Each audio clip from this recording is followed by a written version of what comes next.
And good Tuesday morning to you. Welcome back to First News here on the 4th of November, just about 20 minutes in front of 8 o'clock. And now joining us on the American Leak Detection phone line is our Lieutenant Governor, Leslie Rutledge. And Lieutenant Governor, welcome to the show. How are you this morning? Well, great, Toby. Thank you so much for having me on. You bet. We sure appreciate the time. And so starting with your re-election campaign, you're going to be running for Lieutenant Governor. Once again, we'll vote in 2026 on that. But what about Arkansas government and the things that you've worked on since becoming Lieutenant Governor, maybe even going back to when you were Attorney General as well? What's inspiring you to run again and run for re-election? Well, thanks, Toby. Yesterday, I officially filed to run for re-election for Lieutenant Governor, and it's really reflecting back on the last several years, working closely with Governor Sarah Sanders to continue to chip away and eliminate the individual income tax in the state of Arkansas, the LEARNS Act, giving more parents choices in their child's education, because I know from having grown up in public schools and watching my mother, an elementary special education teacher, that every child learns differently and that we've got to give every child a chance to succeed.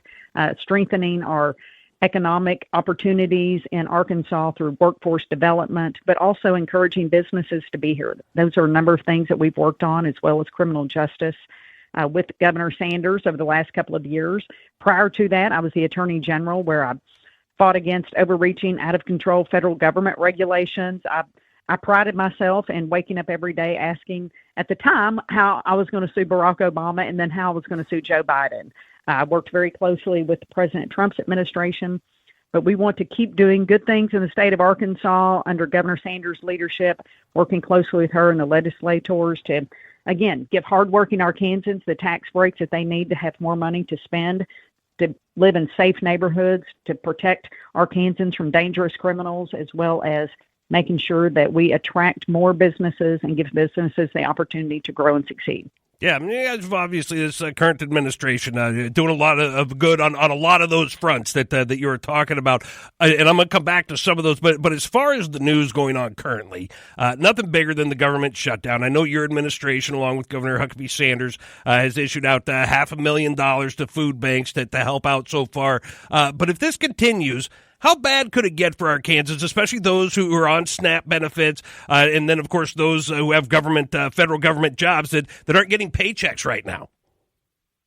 Well, I am confident that President Trump is going to be able to strike a deal with the Democrats, but it's imperative that Senator Schumer and Democrats come to the table and that give relief to Americans, that we want to make sure, and Governor Sanders is going to make sure that we take care of Arkansans that need the help, that we have many generous people across the state who are not only putting their money to support Arkansans and to provide those necessary food items, but also putting their time in. I saw where a number of legislators, Republican legislators, were in the River Valley and had donated several thousands of dollars to a food bank, and that's happening all across the state, that you have people like my church. My church is Church at Rock Creek. Every single week we do a backpack program to make sure that kids aren't hungry after school and on weekends, and that's what it's going to take, is communities coming together. But it's got to take, the Democrats have got to quit bickering and come to the table with serious negotiation, because President Trump and the Republicans are ready to take care of the American people, but we've got to have the partners with us. Are there talks ongoing at the Capitol, at the state Capitol, that if the federal government can't get this worked out, if the Democrats and Republicans, and obviously, the Democrats shutdown, Schumer shutdown, but if they can't come to an agreement and get a vote that's going to go in the way of opening up the government, would Arkansas would you provide more than the $500,000 of support to food banks? Is there talk about what happens at the next level if this continues on? Well, I know that Governor Sanders and her team at the Capitol, that they've been working diligently to see what the needs are for Arkansans, and particularly our most vulnerable Arkansans, to ensure that they are taken care of. Our children, our older folks, as we go into these winter months, that they will we will do what we can and what we need to do to take care of Arkansas's most vulnerable. So we're talking with our Lieutenant Governor Leslie Rutledge, who's running for re-election in the next round of elections. 2026 will be when you'll see her name on the ballot once again. And Lieutenant Governor, you've always been a big supporter of our farmers here in this state, and they're having a tough time right now. I don't think that's any big secret. But with no new farm bill from the federal government at this point, what can and what is the state going to be doing to support our farmers right now and helping them survive and not lose their land and be able to keep doing business? Well, as a farm family, my husband Right. and I have a soybean farm. He's grown corn, cotton, wheat, milo, others, and crops in the past, but predominantly growing soybeans. And we have a soybean farm in eastern Arkansas that he manages and operates. And I think it's, President Trump delivered a win for American soybean farmers last week in negotiations with the president of China to ensure that China continues to buy American soybeans. The amount of soybeans is, consistent with what they have purchased in the past, because again, that's a minimum. That 25 million metric tons is a minimum of what they will buy. And so we want to make sure that China continues to be a partner with America in purchasing our soybeans, but we've also got to look at new markets. And this is one thing, Toby, that I've been speaking about quite often, is opening up more markets for American soybean farmers to have more crushing plants to crush soybeans, to turn that into soy oil in order to produce more biodiesel. Biodiesel is something that we have the capacity to do more of in Arkansas and America. In my hometown of Batesville, we have Future Fuels, which is the 12th largest biodiesel plant in the United States, and we need to produce more of that.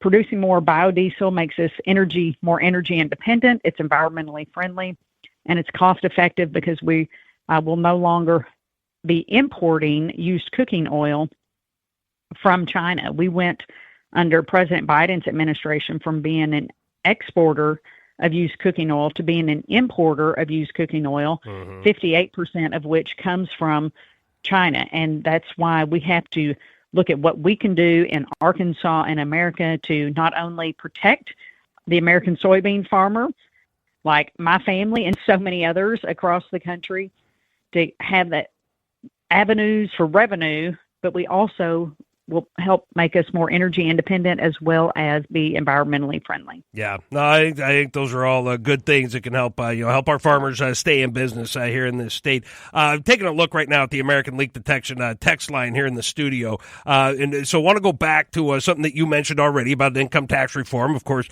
the current administration that you're part of has already had some income tax cuts that obviously are very welcomed by your constituents. And so, but some folks texting in this morning about your thoughts on potentially more income tax reform in the future. And so will tax reform be a big issue in this campaign that you're running right now, knowing that there are a lot of moving parts to income tax reform? You're talking about a special session, things like that, that would have to come into play. But is that something that is something that this administration is looking at, is more income tax reform? I know a lot of people want to compare us to the states next to us that have no income tax anymore, but how tough of a deal is that to do to have more income tax reform? And is it something that's on the docket for your administration at this point?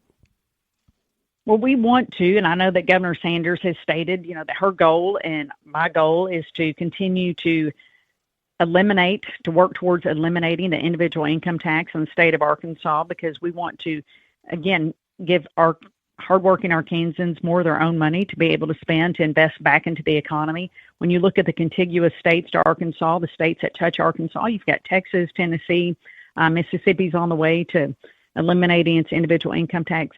We've got to be competitive with our regional states, and we've done a wonderful job over the last several years of chipping away and taking off percentages of our individual income tax, and we're going to be more aggressive in the years to come. I am confident that Governor Sanders and our legislators will be able to responsibly eliminate the individual income tax while at the same time continuing to balance the budget. Yeah. Arkansas must balance its budget And so we have to look for ways to save money, to shrink the size of government, and to cut any fat off of government that we don't need in order to give hardworking Arkansans that tax break that they need and deserve.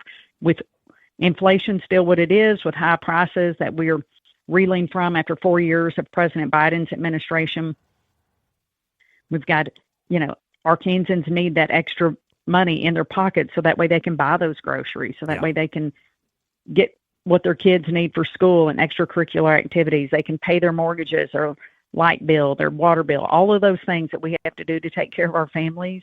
That's what that money back in the pockets to Arkansans mean. Yeah, so we will see if we can get that going as well. Now, if people want to support your reelection or just even know more about where you stand on different issues as we head for that 2026 election, is there a website that people can go to find out more about you, even to volunteer with your campaign, anything like that? Absolutely. They can go to LeslieRutledge.com. That's LeslieRutledge.com. We would love to have folks be engaged in the campaign. We are going strong. We have been raising money, setting up campaign volunteers and activities across the state. We'll be crisscrossing the state over the next 12 months to ensure victory next November. We don't take anything for granted because I believe that, as a Christian, pro-life, gun-carrying, conservative mama, that I was raised right. I am raising my daughter, and I want to make sure that every child in Arkansas has the opportunity to grow and succeed and to live in a safe neighborhoods and with educational opportunities and workforce opportunities for the next generation far beyond our lifetimes. Well, Lieutenant Governor, I hope that you'll join us some more as we get closer to the election night in 2026, and as you continue your campaign. But good luck on the campaign trail, and appreciate you spending some time with us this morning. Well, thank you, and God bless, and you all have a safe day.